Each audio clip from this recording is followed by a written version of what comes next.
Jelaskan ilmu termodinamika itu apa dan peran pentingnya dalam dunia.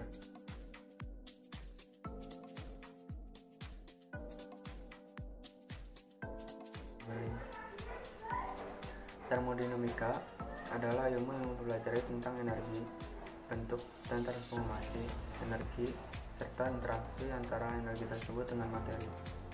Termodinamika merupakan konsep yang fundamental yang diaplikasikan pada mesin uap, mesin diesel, peralatan pemanas, pembakaran, dan komponen lainnya.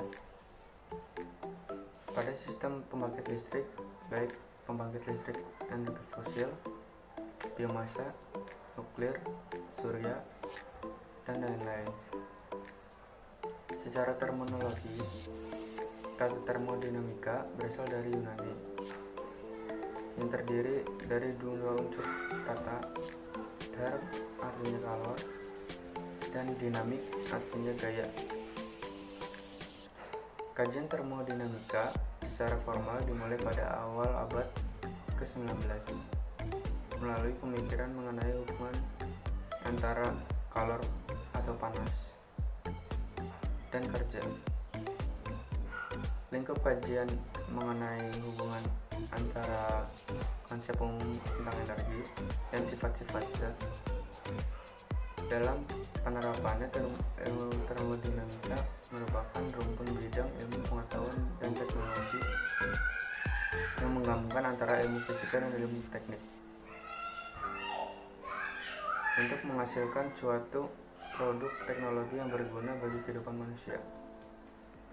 Di dalam konsep termodinamika terdapat dua cara interaksi antara sistem dan lingkungannya, yaitu perpindahan panas dan kerja. Perpindahan panas dipicu oleh perbedaan temperatur antara sistem dan lingkungannya, sedangkan kerja disebabkan oleh selain perbedaan temperatur, kerja bisa disebabkan oleh perbedaan tekanan, adanya putaran poros, listrik, medan magnet, dan sebagainya. Apa itu sih energi? Energi itu bisa didefinisikan sebagai kapasitas untuk melakukan usaha. Kenapa demikian? Karena sekecil apapun dan seringan apapun kita bekerja berarti itu disebut energi. Sedangkan menurut KBBI, energi itu adalah daya atau kemampuan untuk melakukan berbagai kegiatan. Sedangkan energi bisa dibagi dua, yaitu energi yang tersimpan, storage energy, dan energi pada perubahan atau transisi energi. Pada energi yang tersimpan dibagi menjadi 4, yaitu energi potensial, kinetik, aliran, dan energi internal. Energi potensial adalah energi yang diakibatkan oleh adanya ketinggian, massa, dan gravitasi. Bisa kita rumuskan bahwa energi potensial sama dengan massa dikali gravitasi dikali ketinggian. Energi kinetik adalah energi yang disebabkan karena adanya kecepatan dan massa. Bisa dirumuskan energi kinetik adalah setengah kali massa kali kecepatan. Energi internal ada energi yang dimiliki oleh suatu material karena aktivitas geraknya atau konfigurasi molekul-molekulnya. Energi ini bisa disebabkan oleh suhu. Bisa diartikan energi ini karena adanya suhu atau perubahan suhu temperatur. Energi internal biasa dilambangkan dengan U. Energi aliran adalah energi yang dimiliki oleh suatu fluida yang mengalir dikarenakan adanya tekanan dan volume. Energi persatuan massa adalah P dikali I, di mana P adalah tekanan dan I adalah volume. Yang kedua adalah pada proses perubahan atau transition energi.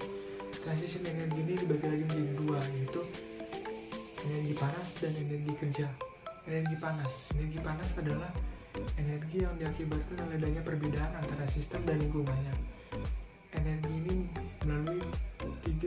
mengalir melalui tiga mekanisme, yaitu konveksi, konduksi, dan radiasi. Untuk selanjutnya itu tentang energi kerja. Energi kerja atau W yaitu energi yang diakibatkan oleh adanya gaya F dan jarak. bisa dirumuskan adalah W sama dengan F kali. Assalamualaikum warahmatullahi wabarakatuh. Saya akan menjawab pertanyaan nomor 3.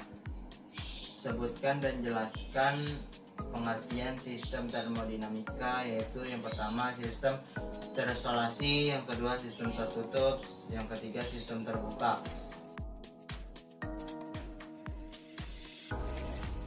Saya akan menjawab yang pertama sistem terisolasi, yaitu sistem yang tidak dapat berinteraksi antara sistem dan lingkungannya, atau juga tidak terjadi perpindahan massa dan energi antara sistem dan lingkungannya. Sistem ini tidak dapat mengakibatkan pertukaran panas, zat, atau kerja dengan lingkungannya. Misalnya air yang disimpan dalam termos. Kenyataannya sebuah sistem tidak dapat terisolasi sepenuhnya dalam lingkungan karena terjadi sedikit pencampuran meski penerimaan sedikit dari penarikan gravitasi. Termos pada alat rumah tangga tersebut terdapat hukum pertama dari termodinamika dengan sistem terisolasi, di mana tabung di dalam termos yang digunakan sebagai wadah air terisolasi di lingkungan luar, maka adanya ruang hampa udara antara tabung bagian dalam dan luar. Selanjutnya saya menjelaskan sistem termodinamika dapat diartikan sebagai kuantitas materi yang dipelajari, di mana di dalam terjadinya transfer energi dan massa. Dalam sistem termodinamika dapat diklasifikasikan menjadi dua. Yang pertama sistem tertutup atau kontrol massa, yang kedua sistem terbuka atau kontrol volume. Ya, saya akan menjelaskan dari sistem termodinamika. Yang pertama sistem tertutup, yaitu yang mengalami transfer energi tetapi tidak mengalami transfer massa. Dalam sistem tertutup, massa selalu tetap melakukan volume dan geometri batasan sistem berubah. Jika piston diberhentikan tekanan, maka udara di dalam silinder akan tertekan sehingga terjadi penurunan volume. Maka terjadi transfer energi berupa kerja yang menekan piston, akan tetapi tidak terjadi transfer massa atau massa udara dalam silinder tetap. Contoh dari sistem tertutup yaitu suatu balon udara yang dipanaskan, di mana massa udara balon di dalamnya tetap, tetapi volumenya yang berubah, dan energi panas akan masuk ke dalam udara balon. Selain itu bisa juga rumah hijau, yaitu sistem tertutup di mana terjadi pertukaran panas tetapi tidak terjadi pertukaran kerja. Jelaskan tentang sistem terbuka atau kontrol volume, yaitu sistem yang di dalamnya akan terjadi energi dan massa. Volume dan geometrinya batasan pada sistem terbuka selalu tetap. Contohnya aliran fluida pada suatu pipa pemanas surya atau parabolic trough. Sistem terbuka ini terjadi pertukaran energi panas dan kerja dan benda dan lingkungannya. Sistem terbuka ini energi pada masanya dapat keluar dan masuk ke dalam sistem melewati batas sistem. Sebagian besar mesin konversi energi adalah sistem terbuka.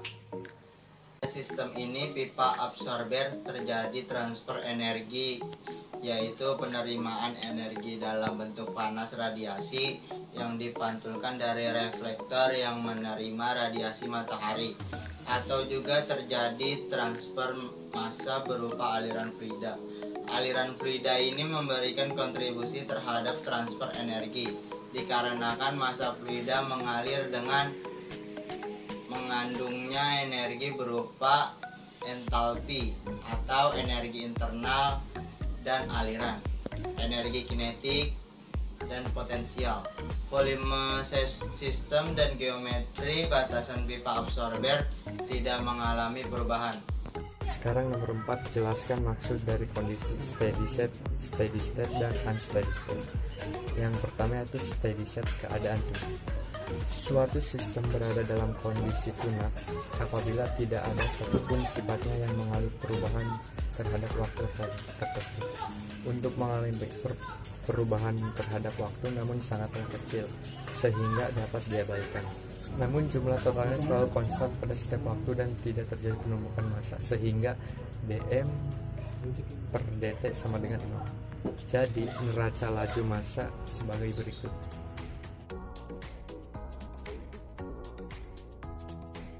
Di mana M1 sama dengan laju aliran massa sesaat pada sisi masuk, M2 laju aliran massa sesaat pada sisi keluar. Selain laju aliran massa pada keadaan tunak, laju perpindahan energi oleh kalor dan kerja juga konstan terhadap waktu, sehingga neraca laju energi seperti berikut.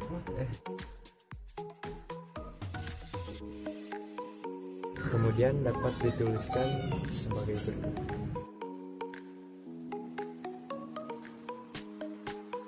Di mana H itu entalpi spesifik, P itu kecepatan, Z itu ketinggian. Yang kedua yaitu unsteady state atau keadaan tak tunak.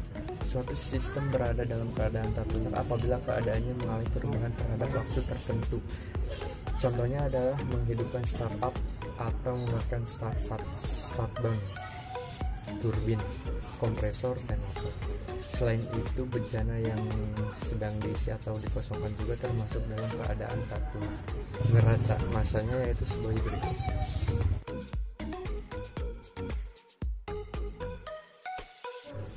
Untuk neraca laju energi dapat diintegrasikan dengan mengabadikan pengaruh energi kinetik dengan energi potensial sehingga menghasilkan persamaan sebagai berikut.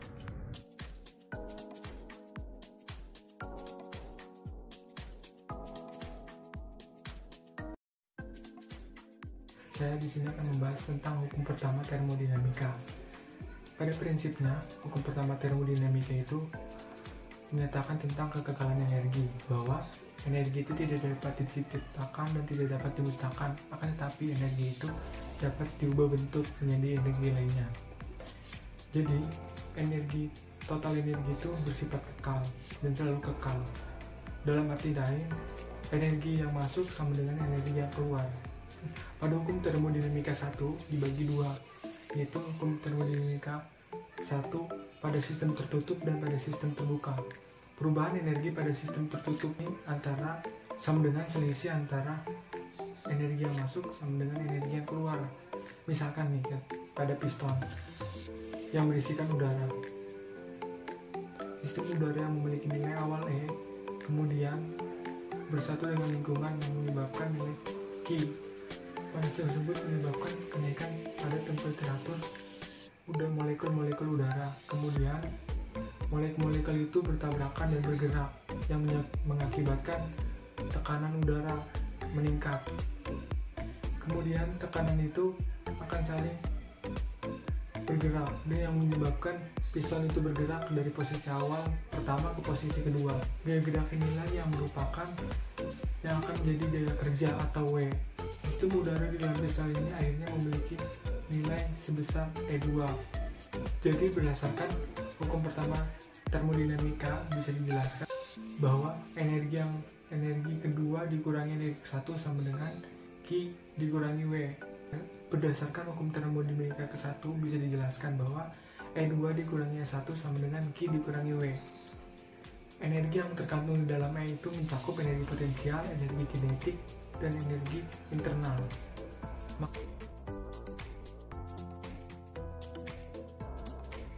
Perubahan yang terjadi pada energi potensial dan energi kinetik bisa kita abaikan karena dikarenakan perubahan pusat massa dan kecepatan relatif yang tidak signifikan. Pada persamaan tersebut bisa kita jelaskan bahwa panas yang diberikan oleh sistem akan menyebabkan kerja. Dari persamaan tersebut bisa kita jelaskan bahwa panas yang diberikan oleh sistem itu bisa melakukan sistem kerja, dan panas tersebut yang diberikan juga bisa menyebabkan kenaikan energi internal. kenaikan internal itu berupa suhu udara dan temperatur yang naik, dan gerak molekul-molekul di udaranya yang berubah semakin cepat dan acak.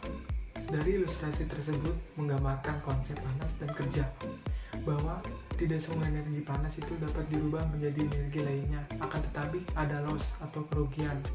Hukum 1 pada sistem terbuka. Perubahan energi pada sistem terbuka merupakan selisih antara energi yang masuk dan keluar dari sistem. Energi yang masuk dan keluar dari sistem tersebut meliputi transition energi, yaitu panas dan kerja. Energi yang dimiliki oleh massa yang mengalir masuk dan keluar sistem tersebut yaitu energi potensial, energi kinetik, dan energi entalpi, yang merupakan gabungan antara energi internal dan aliran. Pada semua analisis proses termodinamika, termasuk pada sistem terbuka, selain konsep kekekalan energi, pada semua analisis proses termodinamika, termasuk pada sistem terbuka, selain konsep kekekalan energi, konsep kekekalan massa juga harus tetap dipegang. Konsep kekekalan massa pada sistem terbuka menyatakan bahwa perubahan massa yang terjadi pada sistem terbuka merupakan selisih antara massa yang mengalir masuk ke dalam sistem dan massa yang keluar dari sistem. Dalam melakukan analisis termodinamika pada sistem terbuka, hal pertama kali yang harus dilakukan adalah menentukan batas sistem yang dianalisis. Berdasarkan hukum 1 termodinamika, maka neraca energi pada sistem terbuka dinyatakan dengan dE per dt sama dengan laju energi yang masuk dan laju energi yang keluar, di mana dE per dt laju perubahan energi atau akumulasi energi pada sistem dalam kurung watt. Energi berupa panas sebesar Q, kecepatan energi panas yang termasuk persatuan waktu dapat dinyatakan dengan Q bintang. Energi yang dibawa oleh massa yang masuk ke dalam kecepatan aliran massa M1 bintang yang meliputi energi potensial, kinetik, dan entalpi. Laju aliran energi yang dibawa oleh massa M1 bintang adalah sebesar M1 bintang titik dalam kurung G titik Z1 titik plus 1/2 titik V12 plus H1 tutup kurung.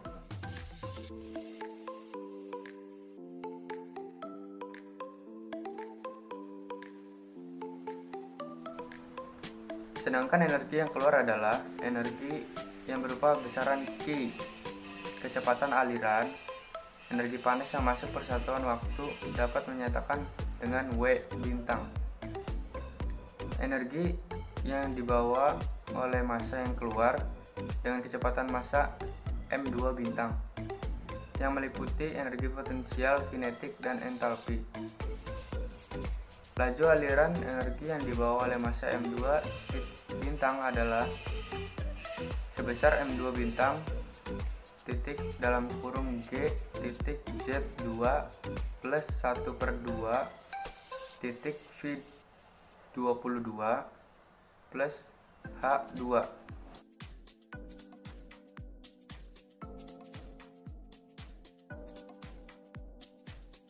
Soalnya itu beri salah satu contoh analisis poin 5 misalnya dengan menganalisis neraca pada turbin atau kompresor. Di sini saya akan menerangkan kompresor dan pompa. Kompresor dan pompa memiliki fungsi yang sama, yaitu mengalirkan fluida dengan bantuan energi kerja mekanik, umumnya berupa gerakan rotasi yang berasal dari listrik. Perbedaannya adalah kompresor digunakan untuk mengalirkan fluida dengan fase gas atau udara, sedangkan pompa digunakan untuk mengalirkan fluida dalam fase cair. Gambar berikut menyajikan ilustrasi aliran energi pada pompa dan kompresor. Energi yang masuk ke sistem adalah energi kerja dan energi yang dibawa aliran fluida yang masuk. Sedangkan energi yang keluar sistem adalah energi yang dibawa oleh aliran fluida yang keluar. Dengan demikian ditemukan persamaan sebagai berikut.